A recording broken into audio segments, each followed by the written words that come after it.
The World Cup is over, so you know what? It's time to change up the colour system. We're going to Premier League Predictor. And just to give you guys a reminder of what Premier League Predictor is like, last time we did predictions, we had Brentford beat Man City, we had Tottenham and Leeds take part in a 4-3 thriller, we had Newcastle beating Chelsea, Aston Villa beating Brighton, we also had Nottingham Forest picking up 3 points and Man United winning a game of football. So it's safe to say this is a bit harder to do than the World Cup. If you guys don't know how Premier League Predictor works, the rules are on the screen right now. Pause the video so that you can read through the rules. This is a bit different to the World Cup Predictor if you know how we've done that, because we don't count up the scores over lots of weeks. Each week is this individual competition, so if you've never taken part in a Premier League Predictor before, it doesn't matter. You can still compete on the same level with everybody each game week. So there'll be a winner for this game week, then the scores get wiped and we start again next game week.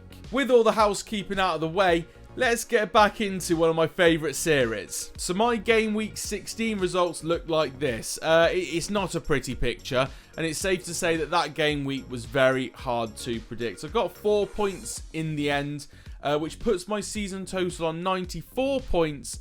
And I'm hoping in game week 17 I can break a century. But before we get on to my predictions, let's go and head over to the subscriber results screen where I can show you guys how you got on in the last game week. It was a long time ago, but at least we'll know who has the bragging rights going into game week 17. So the winner of game week 16 was Wilf. He got 18 points with 3 scores and 3 results. Of course, getting 5 points per correct score and 1 point per correct result. Timo came in second and Marbles came in third. The rest of the contributors are down below there with me coming last. So I need to change that this week. My predictions need to be better. But if my World Cup predictor score and my Premier League predictor scores from the past are anything to go by, I will not be touching the top 3 in game week 17 either. Remember guys, as I'm going through my predictions, you need to get yours in the comments down below. So make sure you're doing your predictions as I'm talking about mine, so that you are in with a chance of getting on our leaderboard at the end of this game week. So here we are, game week 17, the Matt Ayres predictions. It's an interesting game week because coming back off a World Cup, it's also the festive period. It's going to be Boxing Day and the day after Boxing Day these fixtures are taking part in. It's a difficult one to predict, to say the least. I'm unsure, if I'm honest with you. I don't know what's going to happen in these games. I don't know whether players are going to be available that are in the World Cup squad. If we're going to see a bunch of under-21s turning up on Boxing Day, nobody knows yet. So take all of these predictions with a pinch of salt, because they could be completely useless. First up, we got Tottenham versus Brentford. Now, Tottenham needed the break. They did need the World Cup to come around. They weren't performing particularly well. They had lost a couple of games on the bounce. They needed a break. They did need something to happen because they were kind of crumbling a little bit. They started off the season so strong and they were starting to sink down the table. Man United are now only 3 points behind them. Newcastle overtook them in the last game week, so they needed that break, in my opinion. They come up against a Brentford side who won't have had many players at the World Cup and will have been probably training and doing behind closed door friendlies throughout the World Cup period. So I think they'll probably be quite fresh. However, I think Tottenham are good enough. A lot of their players did crash out the World Cup pretty early on, so they will have been back in training for a week or so, and they will be ready to go, I think, by Boxing Day, having had a couple of weeks of training. So I'm looking at, by the way, I'm making these predictions on Tuesday the 20th, so I'm making these quite a bit in advance. If, I don't know, something's announced where Heung-min Son's quit Tottenham, I don't know about it yet. So take that in mind when you're listening to my predictions. Spurs, I think will get the win here against Brentford. I've gone for 2-0. I think that maybe that's flattering Tottenham a little bit. This is the game that could go the other way very easily, but I just feel like they will need to hit the ground running, and that will be so prominent in the manager's message to their players. They need to make sure they hit the ground running here. If they don't, they could see themselves slip out of European places very quickly. Next up, we have Brighton versus Southampton. Brighton, of course, have a World Cup winner in McAllister now in their side. How long will he be at their side? I don't know. He could get snapped up pretty quickly, to say the least. But for now, he's a Brighton player. Whether he will feature in this game, I doubt it, because he probably will get a day off following the World Cup. But yeah, Brighton currently sat in 7th. They're another team that could have done with the break because they started to slip a little bit in their form. They're up against the Southampton side, who would have taken a break at the start of the season, frankly, because they are sat in 19th, having only picked up 12 points all season. So they're not in a very good place whatsoever. Where do I see this one going? I only really see it going one way. I've gone for a Brighton win. I've gone for 1-0. I think that it will be a little bit of a rusty game for Brighton, but they've naturally got a better squad than Southampton and will have enough to get themselves over the line. A team that did not want the World Cup break, did not want the World Cup to come and disrupt their incredible form, is Newcastle. They were 5 wins on the bounce in the last 5 games and frankly didn't look like they were going to stop for anybody. They were bulldozing through sides and doing so convincingly. They looked like they were going to go and challenge for the Premier League. They are only 7 points off the top, which sounds like a lot, but honestly, it's kind of not.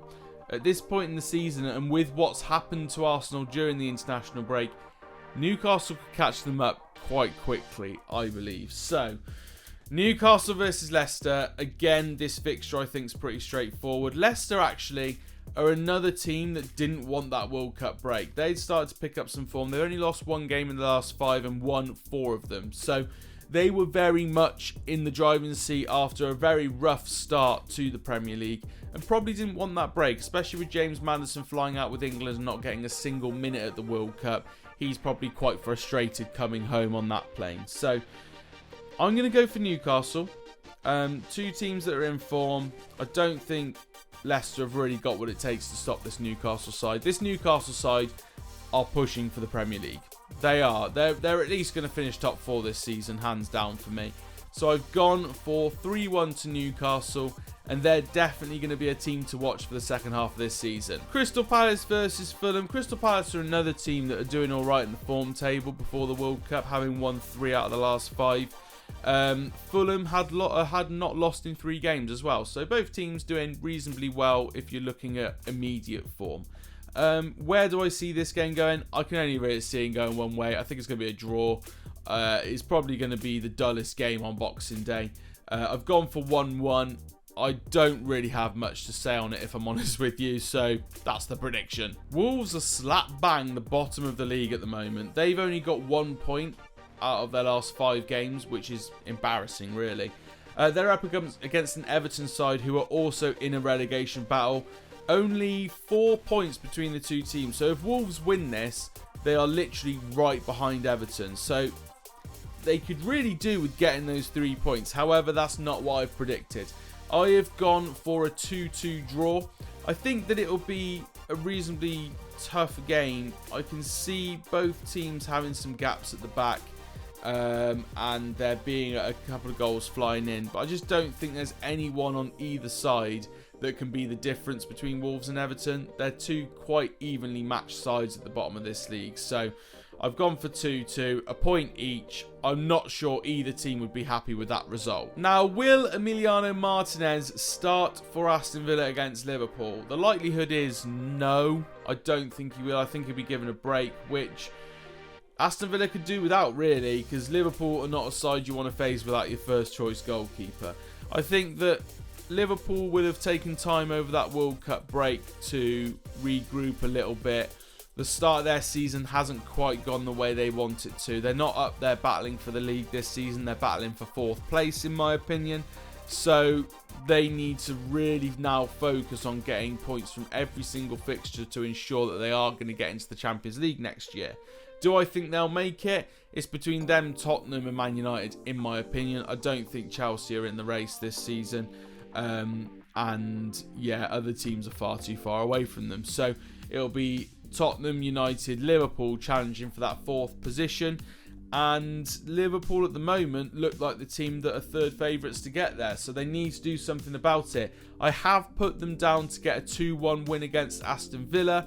I think Villa will be, happy to get Martinez back in and celebrate him winning the World Cup, blah, blah, blah. But I think that might distract from their preparations a little bit, maybe. So, again, he might not be there. He might have to take a game out to rest and recover from a very grueling and long World Cup for him. So, I've gone for 2-1 to Liverpool, and I think that it'll be a tight one. That's an interesting game to watch, actually. I'll definitely be watching that live. Next up, we've got high-flying Arsenal against a low-flying West Ham. West Ham currently sat 16th in the Premier League. Arsenal currently sat top of the league. Only team that has better 5-game form than Arsenal at the moment is Newcastle. Arsenal have drawn 1 game and won 4 out of their last 5 games. West Ham at the other end have only picked up 3 points from their last 5 games. However, we've had a bit of a disaster at Arsenal. We've had striker Jesus is injured following his stint at the World Cup. He's now going to be out until, I believe, March, April, May time. It's a long-term injury, to say the least. Do they have the striking power to continue the progress that they've been making? Saka, great World Cup. He'll come back. He'll hit the ground running. Martinelli played a cameo for Brazil. Did all right. He'll come back and be fine as well. They don't have a striker. They've got Nketiah, who this week we've had the manager saying that Nketiah is ready for the challenge. I think Arteta might be a little bit overconfident with that. I don't think Nketiah is a Premier League winning striker quality, in my opinion. So I think they're going to struggle in this game. West Ham, out of the players that went to the World Cup, they've had a couple that did very well. Declan Rice was reasonably solid for England. Aguerd for Morocco, I think I'm saying that correctly. I think he's a West Ham player, potentially. I don't know. FIFA knowledge not coming in strong there. He may well be back and firing all cylinders as well. So I have actually gone for this one to be my upset of the week. I've gone for Arsenal 1, West Ham United 1. I think West Ham get the draw in this game, and Arsenal fans will start to panic. With their star striker gone, will they have enough to drag themselves through the next couple of months without him?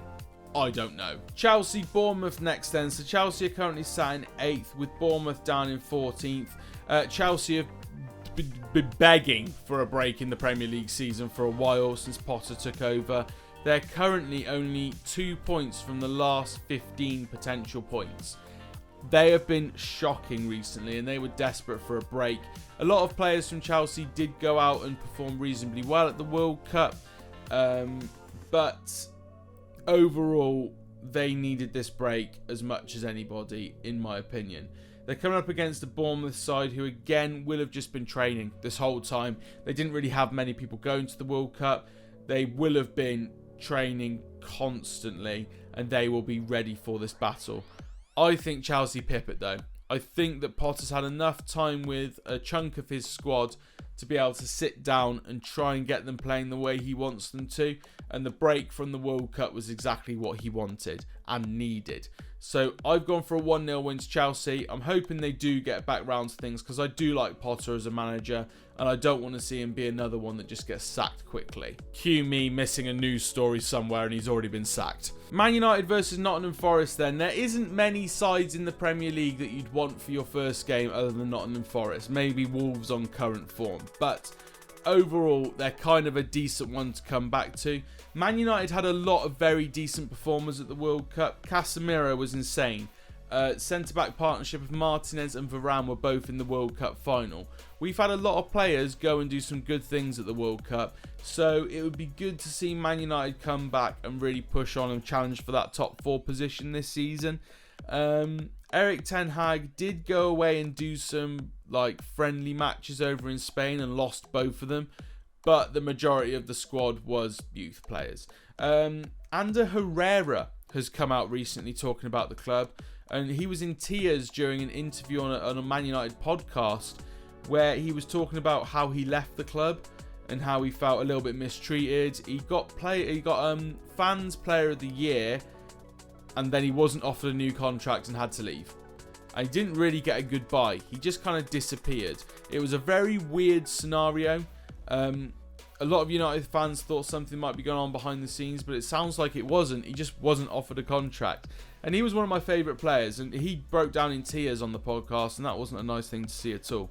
There's still stuff going on in the background at Man United that needs to change. They've obviously got rid of Ronaldo now. He is gone. They are lacking a striker as a result of that. Marcus Rashford, Anthony Martial probably aren't going to cut the cake, let's face it. We're going to need to get a striker in January. It'll be interesting to see who that is or whether it even happens. If it doesn't, we're not getting 4th position, I can tell you that for free. Where do I see this game going? A lot's going on at United. A takeover could be happening as well. There's a lot of distraction. Can they focus to what they do on the pitch and get the result they need? Against Nottingham Forest, I think they probably can. I've gone for 2-0 to Manchester United. I think it won't be straightforward by any stretch of the imagination, but I do think they'll be able to grind out a win against a pretty poor side. Finally, there's a Norwegian in Manchester who's been twiddling his thumbs and getting very agitated over the World Cup break. Erling Haaland is desperate to play a game of football. We had non-league sides trying to sign him on a short-term loan basis for the last month. They weren't successful. He has just been training with Manchester City. But he is desperate to get back to it. He'll be desperate to get into this game and try and remind the world that Lionel Messi might be good, Mbappe might be good, but blimmin' Erling Haaland is a robot and is incredible, and I can't actually wait to see him play football again, and that comes from a Man United fan. I actually can't wait to see Erling Haaland get back out on a football pitch. I've gone for 2-0 to Manchester City. I think it'll be very straightforward day at the office for them against Leeds. Leeds are currently sat in 15th position. They've won 2 out of the last 5 games and lost 3, so they're, you know, it kind of doesn't really matter their form before this World Cup break because that could all change now, but one thing that won't change is Erling Haaland, and he will control this game from start to finish. So here's the rundown on my Game Week 17 Matt Ayres predictions for the Premier League after a return from the World Cup. I can't wait for this to kick off. Brentford are going to lose 2-0 to Spurs. We've got Brighton to win 1-0 against Southampton. Newcastle United to win 3-1 against Leicester City. Fulham and Crystal Palace to draw 1-1. Everton and Wolves to draw 2-2. Villa to lose 2-1 to Liverpool. Arsenal to draw 1-1 with West Ham. Chelsea to win 1-0 against Bournemouth. Man United to win 2-0 against Nottingham Forest. And Man City and Erling Haaland, who's begging to play football, coming back and winning 2-0 against Leeds. So that's it for the first Premier League predictor after the World Cup break. If you guys have enjoyed the video and you love this series, please hit a like on it. I've got lots of plans for the channel in the future, and this series is a massive part of it, so please make sure you show support. Subscribe to the channel if you're new so you know when the next video goes live, and I'll see you in the next one.